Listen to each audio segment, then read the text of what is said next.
On today's show, we'll be talking with Melba Holliday about leadership, how to build it, and how to use it. In Grounds for Thought, I'll continue on the topic of learning about leadership. So stay tuned.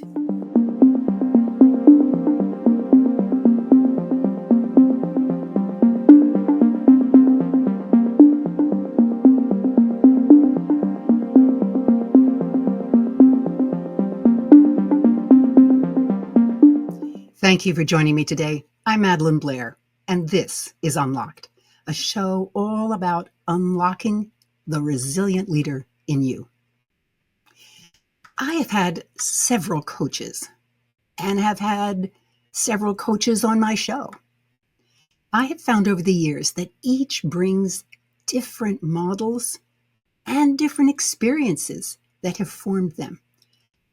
And as they bring themselves to the table as well, you can see that variety. As I've talked with more, I've learned a great deal about my own leadership style and coaching style. Today, we'll be talking about two areas of interest of mine. The first has to do with special operations. Now, when I taught at Columbia University, I remember one of my students who was a former special ops veteran. Well, he wasn't a former veteran, he was a veteran. My impression was that he spoke when he had something to say. And he was one student I could always rely on to do what he said he would do. My guest today spends a lot of her time coaching special ops veterans as they return to civilian life. I'm really curious about her experience. Coaching is a remarkable opportunity for the coach to learn. I know, you hire a coach because of what they know, not what they will learn. Trust me, you also want a coach who learns. After all, they're helping you, and to do so, they have to understand and learn you in order to do their job with you well. They use tools as well as observation, but there is an unexpected additional source of knowledge that we'll talk about that may surprise you. Let me introduce to you my guest. Her name is Melba Holliday. I'm going to bring her on screen as I introduce her. Good morning, Madelyn. Good morning, Melba. So good to have you with us. I'm so happy to be here with you today. Oh, thank you. She's the former CEO of Personally Fit. And today, though, she's executive leadership coach at Atlantic Leadership Group. She is helping Special Operations Forces veterans transition from the military battlefield to the corporate boardroom. I love that transition. And secondly, she's going to talk about equine-facilitated leadership coach, who is working through an organization called Teaching Horse. And we work with executives. I say we, she works with executives of large companies through our channel partners. Melba, again, welcome to Unlocked. Thank you. Thank you, Madelyn. Well, I'd like to begin with helping our audience understand why the work that we'll be talking about is so important, this aspect of transition, this aspect of coaching and leadership. As I understand it, among your clients, you work with those special operations units as they transition to civilian status. You call it, as I said, from battlefield to boardroom. How did you find yourself in this space? You know, that is such a great question because it really highlights what I focus on when I'm working with the special operators who are transitioning. And it begins with relationships, building relationships. And the way this was in 2014, I was in New Mexico doing some development and training with horses around. And at the time, I was focused on building a clientele with veterans, just noticing this war, people returning with TBIs, PTSD. I love horses. They've always been part of my life. I had a personal experience with a horse as a coach partner and thought they're so healing. They've been so healing for me. And I was training to be certified, working with veterans. And through that, there was the woman, Dr. Rebecca Bailey, was facilitating. I was so impressed with her and her knowledge, built a relationship with her. And there was an introduction to an organization. At the time, they were just standing it up. They were known as Your Grateful Nation. Now they're SOTA, Special Operations Transition Foundation. Because you have that opportunity to work with many of these veterans, and I just keep thinking of the experience that I had with this wonderful young man. What are some of the challenges that they face as they step into this new, what probably feels very new when they come back to the civilian life? Yes. Well, it is a matter of identity for many, because we identify with our roles. We identify with the community that we're a part of, the relationships, the culture. And now the big question is, who do I choose to be for myself? Who do I choose to be for others? And the second thing is articulating value, seeing where they fit into the private sector and being able to clearly communicate how they're going to apply what they've experienced, learned in the military, their critical thinking, their problem solving, and being able to articulate that in a way to the private sector that they understand how they can be helpful and step into roles. And something with the Special Operations Forces, they're highly educated, skilled. They've worked in just incredibly challenging circumstances, navigating uncertainty, ambiguity, and they have so much to offer. And as you mentioned, the characteristics, the quality of loyalty, commitment, maturity, working together on a small team, they have so much value to offer. As you're going through that list, I'm thinking to myself, every young person should somehow get some of this special ops. Yeah. You can't throw them all into the difficult situations. And part of their maturity comes from the fact that they've experienced these really difficult times. But it was amazing working with this young man. He was distinctly different than my other students. And not better, not worse. That's not the point. Just different. Yes. And when you talked about their ability to handle ambiguity, that's a tremendous benefit to be able, because that's what the world is like today. It changes so rapidly that you may think you understand it, and then all of a sudden it changes. Yeah. Well, my next question was, what do special ops vets bring to society? But I think we covered that. But if you want to add something, please do. Work ethic, commitment. Yes. Great. Well, I know that we'll touch on those occasionally because I'm sure you'll use them as examples, not by name, but certainly as examples. I want to shift over to this other aspect where you talked about having a 1,200-pound coaching. I loved it. Because obviously you're drawing from nature, and nature has millennia to learn lessons for survival. And the question to me is not how did they learn those lessons? The question is, what are we able to learn from looking at nature? And I'm thinking of one example which just blew me away. And I know you'll relate to this. There was a scientist, a group of them studying deer herds. Now, deer are very flighty animals. They can move very rapidly. You think they don't have anything in their brains almost because they're so flighty. And yet, when they are grazing and they get to the time of day when they realize it's time to go to water, they raise their head, and the scientists discovered that when 51% of the deer had raised their head, they went off, just like that, to the water. Now, I think that's amazing. Yeah. Yes. And what I notice and what I've learned from observing horse herds, they all notice noticing their environment. Interesting.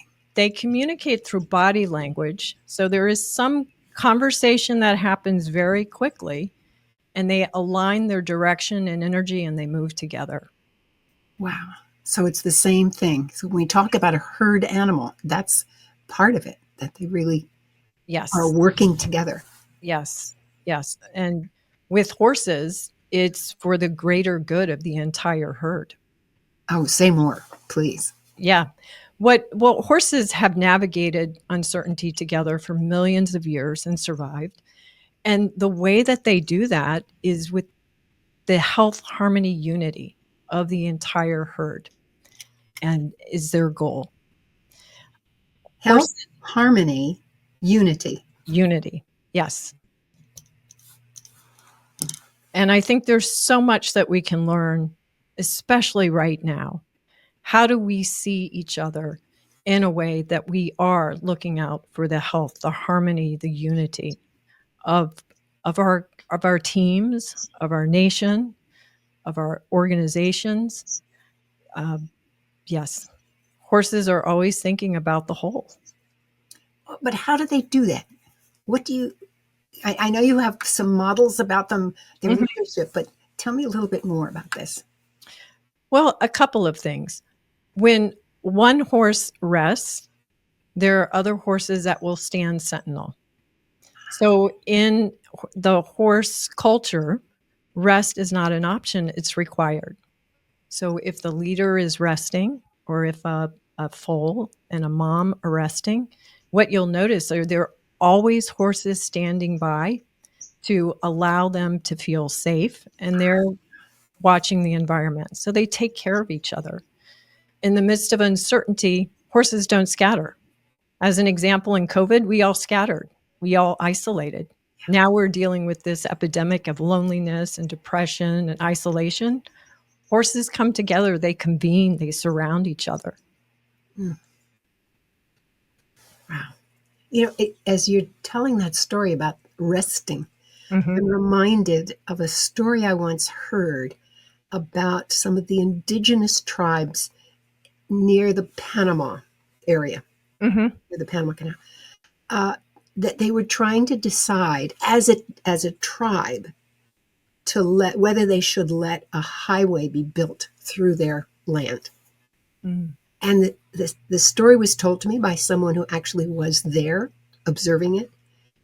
The leaders got in their hammocks and just sat in their hammocks while the people told the stories. And they said there were times when the leaders were sleeping and nobody was concerned about that. Mm-hmm. They just kept telling their stories. And that was their decision process. And when they were finished telling their stories, then the leaders would tell them what they heard and what they concluded. I just thought it was amazing. Now you tell me, here is an example from nature where the whole group thinks about that. Yes. Yes. And you mentioned deer earlier. Yes. So we live on a piece of property where we have a couple acres, and I would look outside my window in the morning and there's a little deer herd that sleeps in the woods just beyond my back patio or, deck. And I've noticed they do the same thing. I'll notice there's one deer resting or sleeping. There's a couple other laying down, but they're alert. They are alert to their environment, looking out for each other. Wow. So just imagine if our leaders today knew, because our culture is one you just keep driving, where we know that rest is required to renew, regenerate, to have, good ideas, to be innovative. It's required. So that, as an example, is something that we can learn from nature, that it is important to rest, to have time away, to recover, renew. I would not have agreed with you, I would say 10 years ago for sure. Mm-hmm. But more recently, I have become very tired of the amount of news that I have to absorb just to know what's happening. And I was wondering, why am I so tired at times? And I'm beginning to think, based on what you're saying, no one is allowing me time to really completely get rested. Mm-hmm. Yes. and I'm afraid to rest.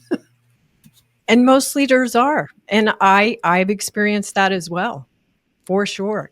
And I am still learning that. I work with an amazing team at Teaching Horse. And I have, through the relationships and building trust, I've learned to accept help. And I think that's something else that as leaders, we can get better at doing. We don't have to do everything. And that is the shared leadership model. What we learn from horses is allowing, and we'll talk about that model, I'm sure, today. Yeah. Leadership, it's not a rank, it's a role. And go where you're needed when you're needed to support the leader. The leader in horse culture is never a scapegoat. In horse culture, in shared leadership model, they'll flank the leader to protect them. Interesting. Let's get into that model because Okay. I'm finding this. I keep wanting to ask questions, but I want to let you lead this. Okay. Well, and there are many different formations that horses take, and the one that we're going to talk today is the diamond model of shared leadership. And in this model, you'll have a leader at the front, which is a mare most often, and what the mare does is setting direction. So moving the horse herd toward water source or food or away from danger. You'll have a leader in the back, and the leader in the back is typically a stallion. And the stallion is about keeping the herd together. So in a large herd of horses, you'll have separate family bands, and maybe you'll have like a herd of 60 horses. So who's going to keep all of those horses together and also protect them from predators and bring the right amount of energy? Then we have leaders on the side, and those leaders are called sentinels. And what the sentinels do, they're about a way to describe this is they're kind of like ambassadors and bouncers. If there's a horse that's approaching the herd, they'll go out to assess, is this horse going to contribute to the herd, and do we invite them in, or would they in some way cause harm and so they're not invited in? Or perhaps there's a mountain lion walking in the woods. Is it a hungry mountain lion, or is it a thirsty mountain lion? So if it's thirsty and it's just walking to the water hole, but they notice, but they're not going to move. Should it appear to be hungry, well, then they will flank the leader, redirect the herd, and move at the appropriate pace to safety. And once they're there, the mare will step back into her leadership role. Oh, this is so fascinating. I mean, really and truly. And it goes back to your point about it's not a rank, it's a role. Mm-hmm. So that role moves. I also was fascinated by the fact that the one at the back, the stallion, no, this was the sentinels. You said the ones on the sides. Yes. That they also assess other horses that are not necessarily members of their yes. herd. Mm-hmm. Now that's very interesting that they would do that. Mm-hmm. I guess the survival, I always think of it when I look at nature, what is it that adds to the survival? Yes. That's what nature is it's designed for. And maybe they're too old, maybe they're too young, maybe they're too frisky. Well, if they're horses are interesting. I know from our previous conversations that you had horses and you have observed horses, and you had a broodmare, you had foals. The older horses school the younger horses. Yes.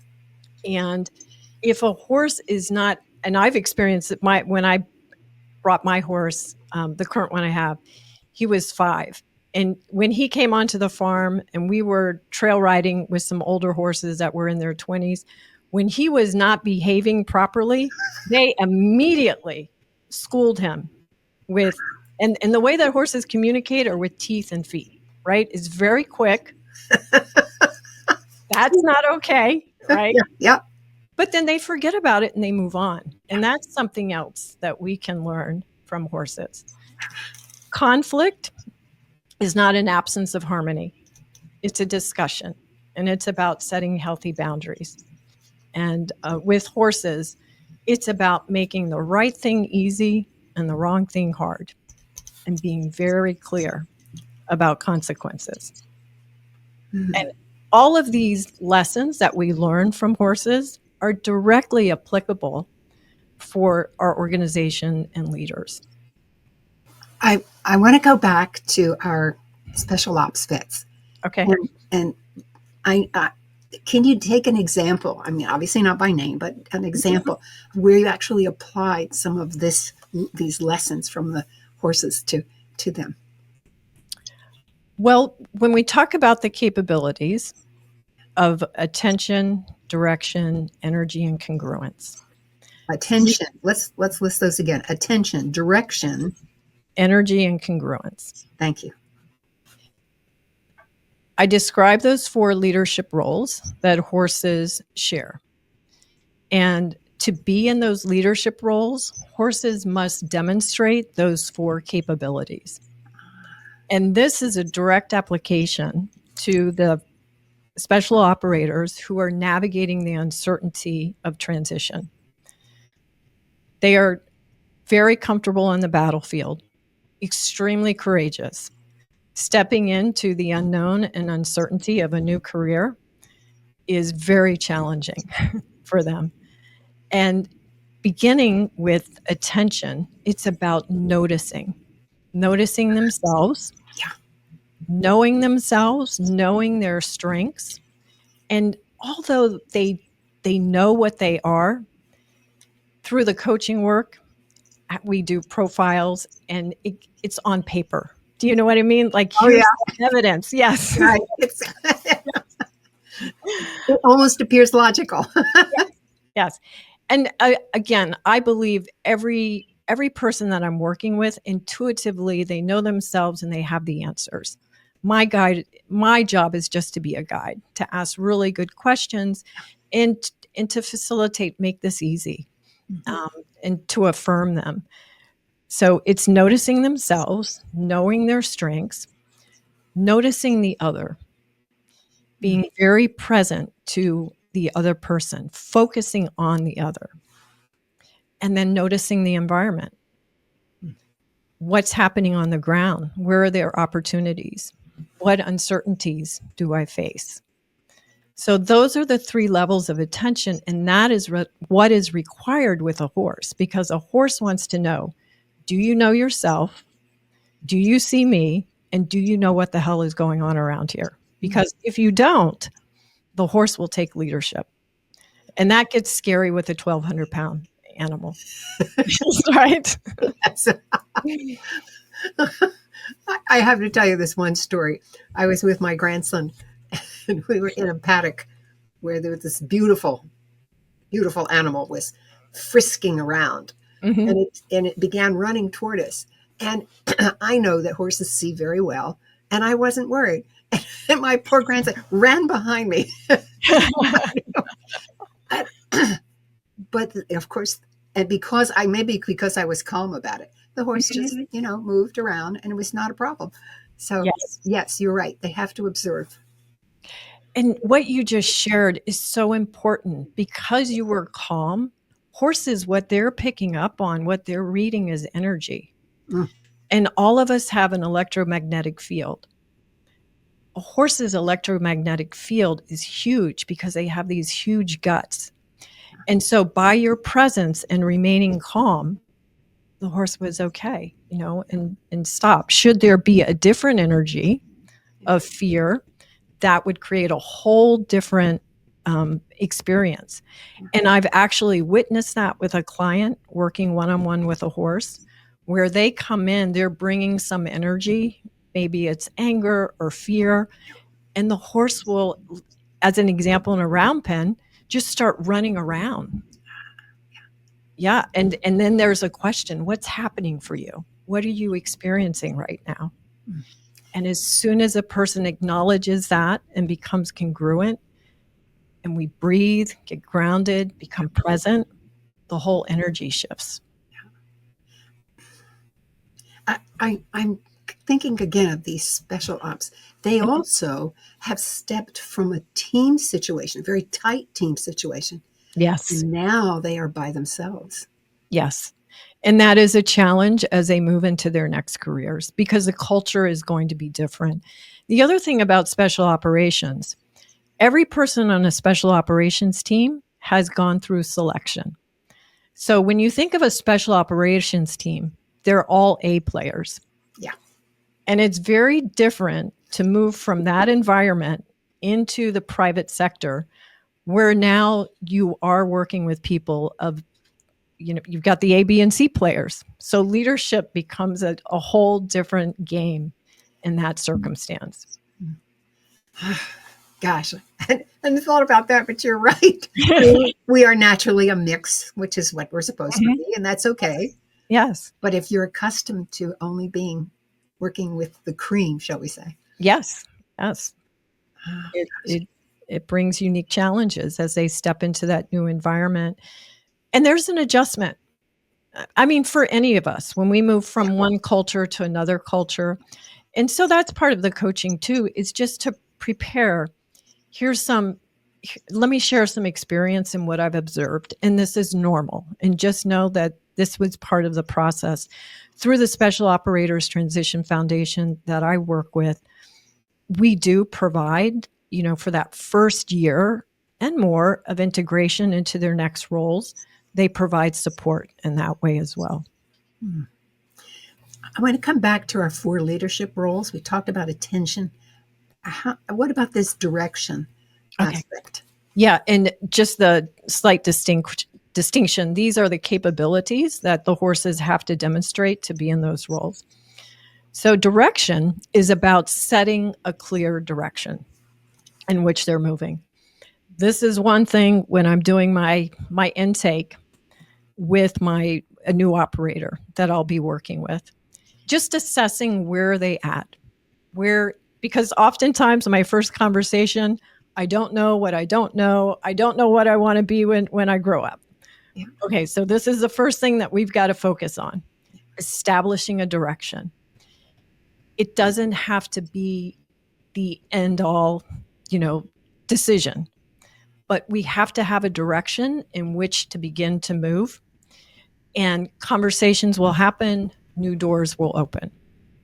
So really checking in with themselves and being willing to express what they're truly drawn to, what they want to be a part of, what they want to contribute to, what is meaningful to them, helps to establish a direction in which they're moving. I love the fact that you have said it doesn't have to be the be all and end all. Yes. It's sort of like, well, if you're taking a walk, you decide you're going to go a mile today. That's today's goal. Tomorrow it may be 2 miles.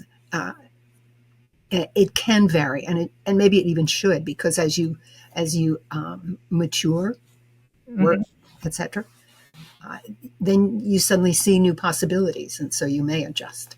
I like that. Yes, and once they set a direction, then it's about going back to noticing. What are you noticing about yourself? What are you noticing in the environment? What are you noticing in the other? And then course correct along the way.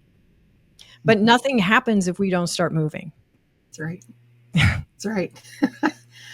And I also liked your comment about the direction had to also reflect their values, because that's where energy comes from, if I understand you right. Well, energy is about bringing the right amount of energy for the situation. So I'll give you an example with horse herds. You have a herd of horses out grazing. There's smoke on the horizon.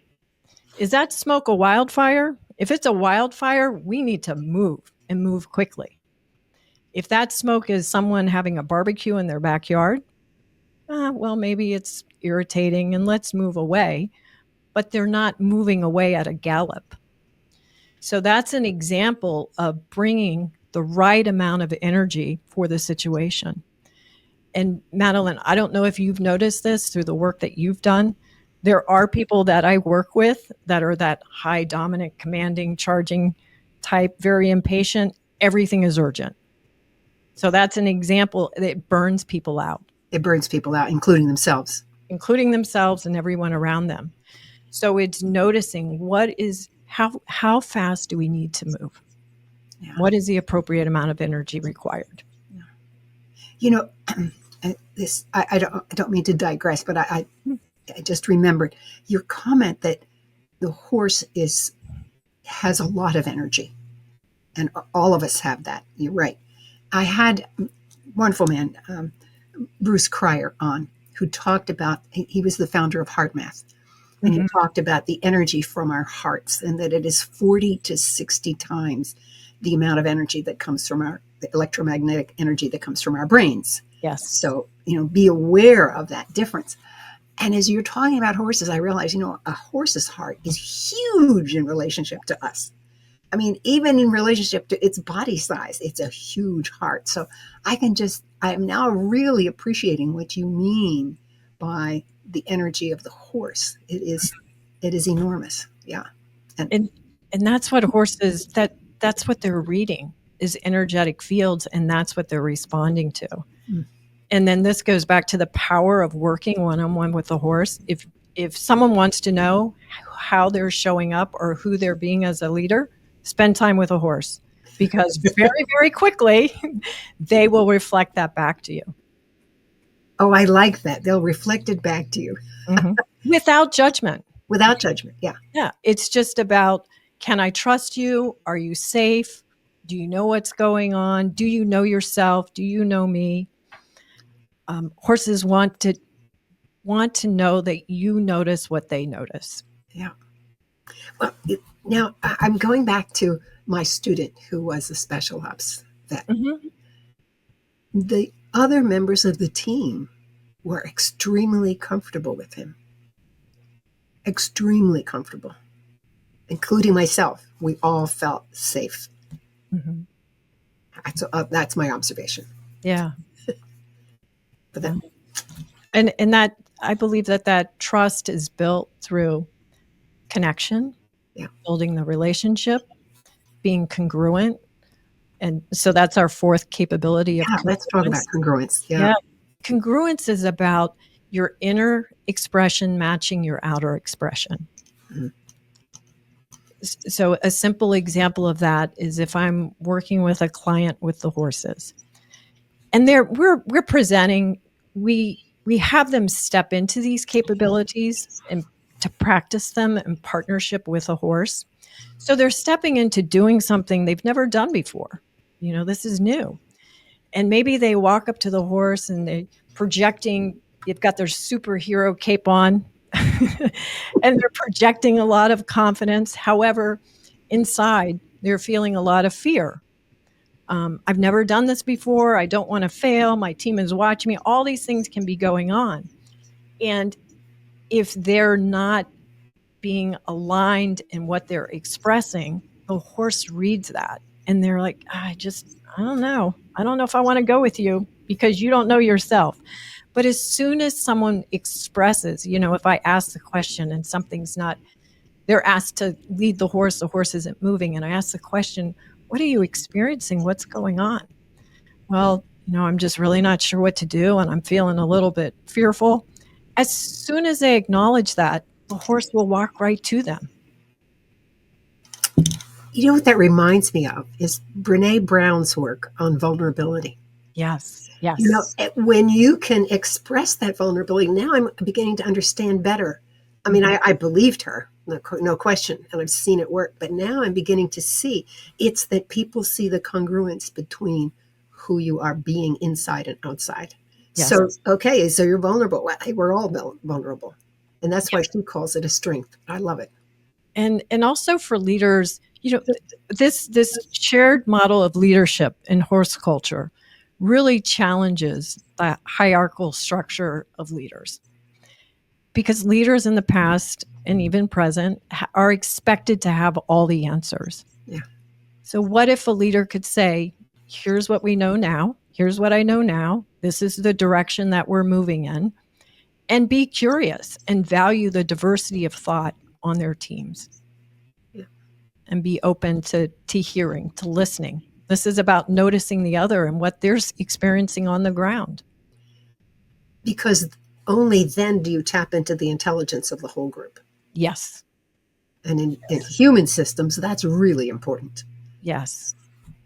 And it also taps into the wider attention, because even though we may be looking very carefully, we cannot see everything.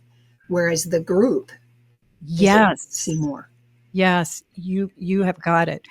And when we talk about that shared leadership model, okay, so we have the leader in the front, leader in the back, leader at the sides. Of those, who do you think has the best view of those four roles? Well, I'll tell you. I think it's the one at the side.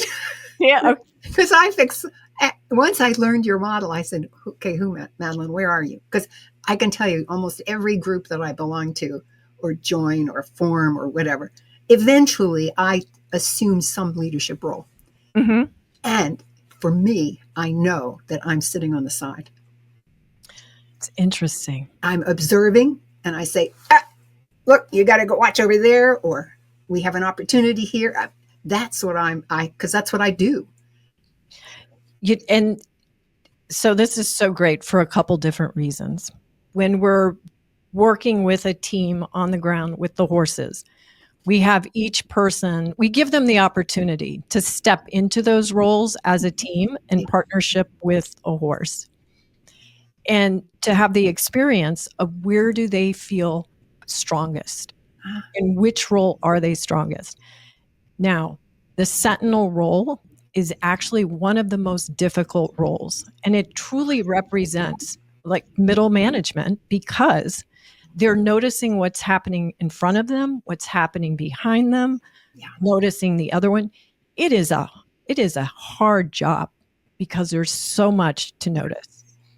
As far as the best view, it is the leader in the back, because they can see the whole field and what's ahead.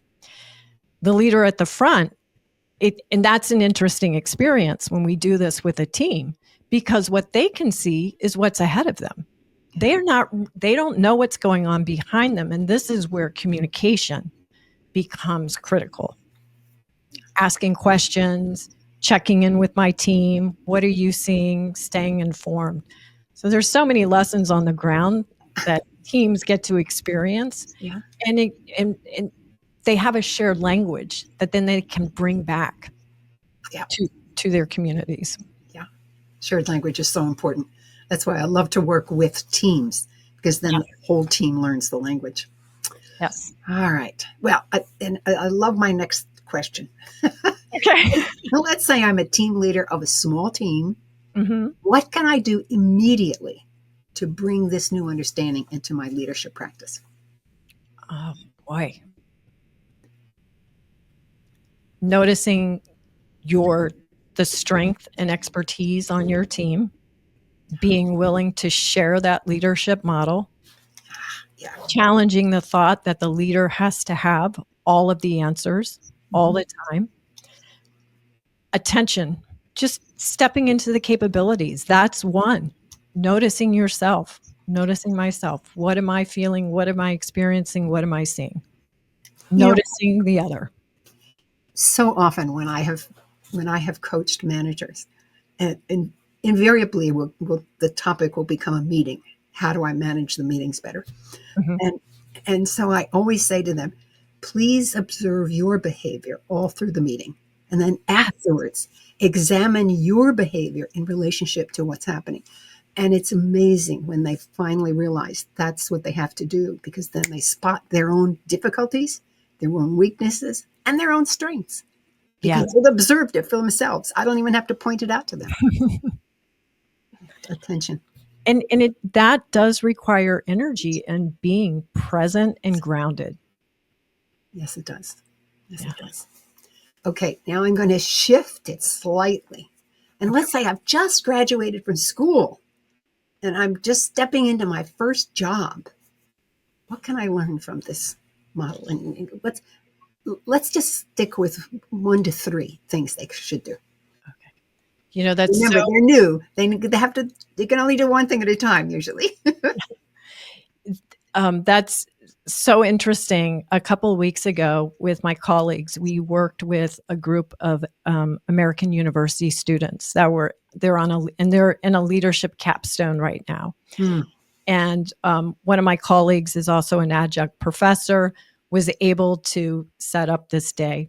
So I just had the opportunity to work with juniors and seniors that were now beginning to step into their new roles. Now, of course, they had internships set up. Everything's changing in the environment. There's so much uncertainty.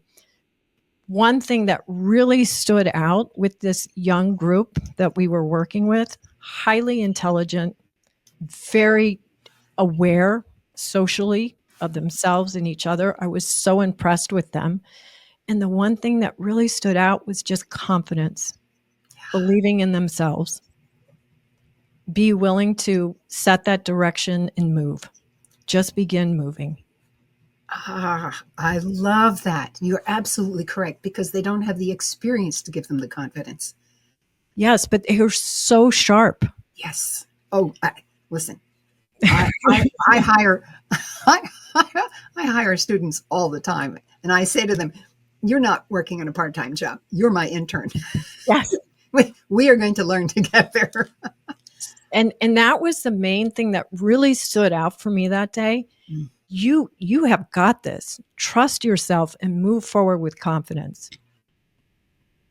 And I like the fact that you acknowledged that they had good observation and attention skills. Yes. At that point. Maybe especially at that point. Yes. Beautiful, beautiful. And it goes back to that very early thing that we talked about. The direction that you're going, the target may change. Yes. And that's okay. That is okay, because you remain agile. Yeah. You remain open and curious. Yeah. Yes. Wow. Yeah, I think we could go on for several days on this. I just have that feeling. But and you've given us so many ideas. But I'd like to give you an opportunity to add anything more. And while you're at it, I'm really curious about where you're headed in the future, which is your direction. Well, my direction is doing more work with the horses and bringing what we have learned from horses as a shared leadership model and these capabilities to our corporate leaders. They have such an impact on where we're going in a direction in America. And our world now is becoming increasingly more complex and more uncertain every day. And so what we learn from horses is something that we can apply as far as a model. You know, in the midst of uncertainty, it's not what we know, but it's what we notice. And it is noticing our environment and asking good questions to guide our thinking. And we can use the model of attention, direction, energy, and congruence by just asking, first off, attention. We've got to notice the environment. What am I noticing? Who needs to know? The second thing is about direction. We need to make a decision in which direction to be that we're moving in. And who needs to know about that? What conversation needs to happen? The third thing is energy. You know, what leadership pace is going to create the best outcome? What needs to be shifted? Our energy, especially right now for all of us. What energy do we need to shift to create a positive environment? The other thing would be congruence. What would modeling this decision look like? And what actions will increase confidence in those around me? So I share that as a way for your listeners to be able to apply what we're talking about today, and also what I think is so important as we're moving forward, navigating just the daily uncertainty and changes that we're experiencing. Yeah. And all those things that you talked about, we really don't need a horse. Right. We just need to learn from them. Yes. Yes. Melba Holliday, this has been so exciting for me. I thank you so much for your contributions today. You are so welcome. I love this conversation. And thank you, Madelyn, for the opportunity. You're so welcome. Every now and then, there is something that changes how I think about the world. Grounds for Thought is a place where I talk about these moments so that you can explore the meaning for yourself. Melba Holliday gave us a beautiful leadership model based on what has been learned from observing horses.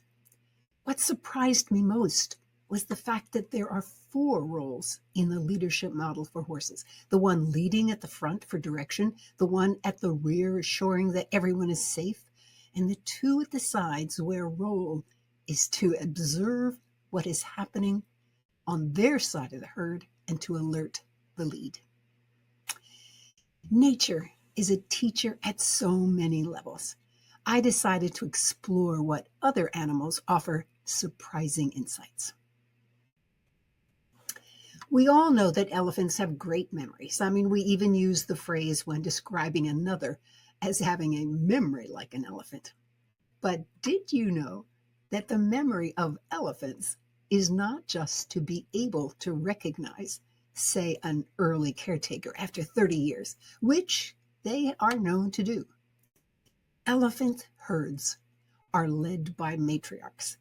And it turns out that herds who are led by older matriarchs survive better than those led by younger matriarchs. Why? Because the older matriarchs have more knowledge, memory, about where water can be found even in a drought. Very important for survival of the herd.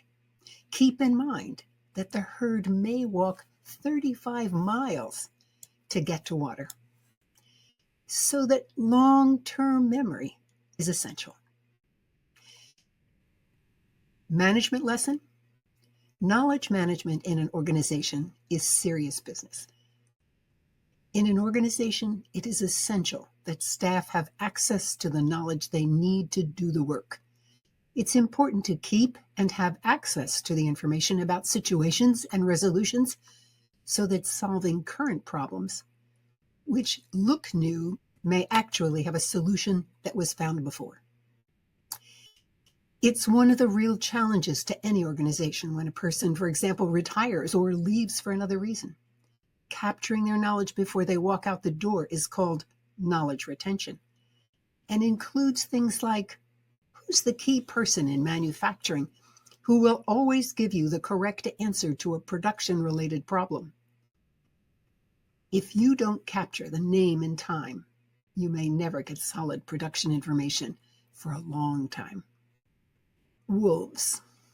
It's commonly known that wolves are exemplars of team management. Wolves go after animals larger than themselves, and so they must work as a team. As they work together to bring down the prey, they have to know what the other members of the pack can do above and beyond their role as they join the team. Once you have clear communication about the issue at hand and each member understands their official role and relationship to others, then building trust is the key. My surprise with wolves is that they have figured this out. They do it by regularly playing together. You see, play allows them to learn about each other's strengths, the sound of their voice, and their particular strategies, maybe their idiosyncrasies. That knowledge builds trust. Now, playing together physically for us humans may not be an option, but that doesn't limit our teams and how they can play together. When we are given the opportunity to tell and listen to each other's stories, the same thing is happening. We see their strengths and their idiosyncrasies, and we build trust. My next example is one that I loved from the very first time I learned it. Where I live in the United States, fall brings huge flocks of geese, and you hear them even if you don't see them. As I listened, I remember saying to myself, why do they use up so much energy honking at each other as they fly? And then I discovered why it's not a waste of energy. It turns out that being the lead goose at the very point of the V is a very hard task. The wind whips at the lead. Feathers are even pulled off, and there is no one ahead of you to shelter you a bit from it. It's exhausting work. So what do geese do? It's encouragement. Encouragement for the leader to keep it up. Encouragement. Wow, what a great management lesson. This time for the team members, it's hard to be up front where all the wind is, where all the pressure is. When I managed a large division, I considered one of my roles to be a buffer between management and my staff. I brought all the information that my staff needed without all the extra stuff that didn't really help them do their jobs. I found that being a consistent buffer gave staff a real sense of safety, that they could do their work and they could support me. And they supported me very well. When we were asked to go the extra mile, there was never a complaint. I never lost heart, even when things were unmercifully difficult. In resilience, it's called social support. There is one more animal I'd like to talk about, the eagle. Now, everybody knows there are many leadership qualities in eagles, everything from the ability to see very well and very far and thus have clear vision, to being simply fearless hunters willing to take risk. But what caught my eye and totally surprised me was the characteristic of how they nurture their young. Most songbirds spend only 2 or 3 weeks raising their young. Eagles nurture their young for 10 to 12 weeks. Consider that the eagle is a bird with basically no predators, no equals, and incredibly strong and powerful. That's actually a lot of responsibility. And nature found it necessary to teach more so they could live their potential without abusing the earth. When you're being groomed for a top job, it takes time for formal learning and for simply being in the trenches. If you are tossed in without this preparation, the repercussions can be enormous to the organization. The unit is confused at best and fails at worst. I remember allowing a small unit of my staff to have time to learn a new system before it was introduced to the organization. When it did come in, my staff were not just ready, they had complete comfort in tackling the changed procedures as well. Their role was essential to getting everyone paid. So this nurturing was something no one recognized simply because everyone got paid on time. Elephants are all about managing knowledge so that it is accessible and usable, and they protect the matriarchs who hold that knowledge. Wolves are great at building trust among the members so that when the going gets rough, there is a built-in confidence to be resilient and get on through. Geese encourage the leader who is buffeted by winds others don't even feel. Eagles nurture to make sure that the young are prepared not just to do the job, but also to carry the responsibility that comes with power. Nature is an amazing teacher if you look. I want to thank you for joining me today. I hope you've enjoyed the conversation and learned something new. And if you're not already on my mailing list, please go to my website, madelynblair.com, and sign up. There's lots more in the newsletter than just who's coming up. If you're on YouTube, please click the like button and subscribe. This helps me, certainly, but it also helps others who are trying to find this kind of information. I'm Madelyn Blair, wishing you infinite possibilities as you unlock your resilient leader.